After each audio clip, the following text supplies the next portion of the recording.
Each year, the town budgets and plans summer road maintenance on both primary and residential streets through the Pavement Maintenance Program. While road work can be an inconvenience, we do this to extend the life of our roads and help us get the most out of our investment in infrastructure. Road maintenance season starts in the spring and runs through the fall. Each year, the PMP crews identify several primary roads around town that need the most work. Staff presents the proposal and budget to Town Council for approval.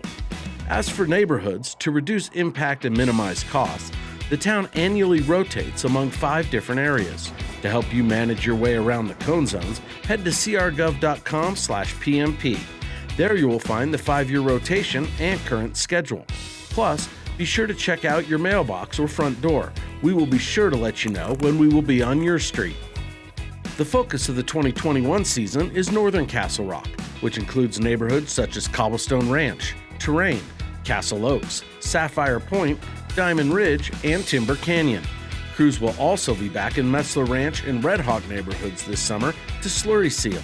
This treatment extends the life of asphalt and restores the deep black color. Preventative maintenance is also scheduled for Front Street, Scott Boulevard, Promenade Parkway, Meadows Boulevard, Wolfensberger Road, and Crystal Valley Parkway. Be sure to watch for a letter and door notice if you are in any of these areas. In all, the town will repair over 120 lane miles this year. If you have any questions, email us at roads@crgov.com. You can also visit crgov.com/PMP to view the interactive map, to learn more about the work planned in your area and follow the progress. Thanks for your patience and for watching out for the workers' safety as you drive through the cone zones.